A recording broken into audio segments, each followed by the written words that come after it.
What's going on, brothers? It's L.O.M tell you the name. Got an reveal for you. It's written title, Snares and Traps, Part 13. Here goes. I know quite a few brothers are doing a little victory lap because I think in Tennessee, paternity fraud and maternity fraud is now a crime. It's a crime, which means all the child support hustlers and all the deadbeat, broke single mother parasites who get pregnant by random men and try to pin those babies on men, they can be punished for it. So, I suppose you guys can celebrate. Well, me, check this out. If they make paternity fraud and maternity fraud a Class B felony and a crime at the federal level, then you've got yourself a deal. That's what I say. Make it a Class B felony and a crime at the federal level in all 50 states, and then you got a deal. Because, quite frankly, I'm really getting very fucking tired of hearing all these stories of men being plunged into subhuman poverty because some trash bag or some DNA dumpster did the deed with a random man and then tried to pin the baby on someone else. This happens to celebrities, this happens to professional athletes, and it happens to men 24/7, 7 days a week. And the common man don't have the finances to fight them back, to fight back against this corruption and this fraud. Especially the ones who were stuck paying child support for kids that aren't theirs. But this behavior was encouraged by femcells and encouraged by troughs and ditch pigs in these private chat groups and these hair salons. They've been doing that for decades. And now suddenly they're crying foul because it is now a law. Now you may think that me suggesting that it be a Class B felony is harsh, but it's going to be harsh. You hear? It's going to be harsh. Because you got to look at this. You got to look at it this way, brothers. How many stories have you heard of these troughs and ditch pigs deleting their children when they can't get the upper hand in a custody battle? How many? How many stories have you heard of these troughs and ditch pigs subjecting their children to ritual child abuse when they decide to divorce the father? You know what I'm referring to. When the mother presses the daughters or the sons to say that the father touched them, and they keep pressing them. That is ritual child abuse. But they've done that for years. And some of them have even taken it a step further and threatened to do gender reassignment on the child just to hurt the father. That's why the punishment needs to be harsh for these individuals who commit paternity fraud and maternity fraud.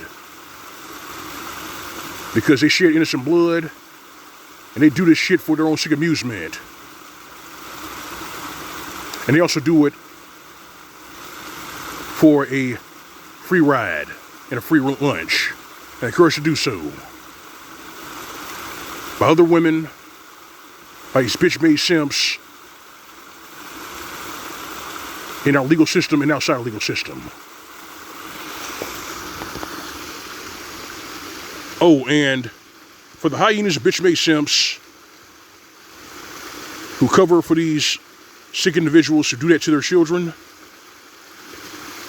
to hurt the father, their punishment should be even more. Their punishment should be a Class A felony. Aiding and abetting.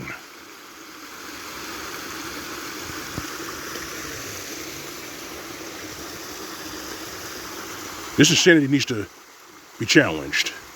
It needs to go away. You hear all these troughs and ditch pigs and trad cooks are pissed that men are not getting married and aren't pursuing relationships, where here's why. Maternity fraud and paternity fraud. Trollops having kids out of wedlock and then trying to pin those children on random men. Or as those hoochies call it, trapping a man into a relationship. You do it with children, you do it with fraud, any means necessary. They learn this from other women, especially feminists. And now comes the part where the nether apes and the bitch-made simps can say, well, you need to blame the men who are in the legal system. I said, let me tell you something. Feminism would not have worked without women's full cooperation. They're just as guilty as those who pass these laws, and those who let them off the hook for their bad behavior. It's been that way for decades. If you don't like it, shut up.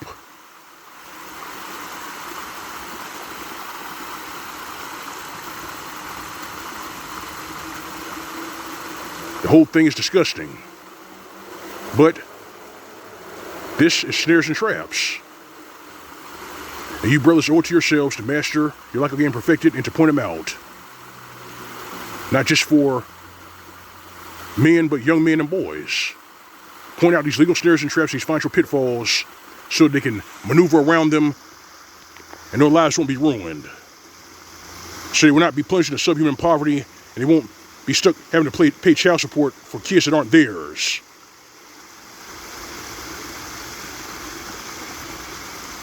Sure, mandatory DNA testing is a step in the right direction. Making it a crime for these tribes to pin random children on strangers, that should be a crime. That's a step in the right direction, but until it becomes a Class B felony and a federal crime in all 50 states, I ain't celebrating. I'm just gonna sit back, observe, and continue to steer young men and boys away from the legal snares and traps and the financial pitfalls. That's what I'm gonna do. If it hurts your feelings, if you don't like that, buy cucumber and go fuck yourself. I'm doing the job that these boomer simps and certain Gen X simps refuse to do. It is what it is. This is L.O.M. Mgtow. That's all I got for this video. The badass here in the commentary, feel free to subscribe. If you want to donate, visit my channel, find tip jar on the upper right hand side of the screen. That's the bliss icon. All right, fam. All right, brethren. You know it's real. You know routine. Go away, live away. SYSBM. That's for these ditch pigs, these fraudsters, these nether apes, and these deadbeat, broke single mothers who try to basically have kids out of wedlock and try to pin those children on random men. Give them nothing. This has been Mgtow PSA. More comes tight. See you soon.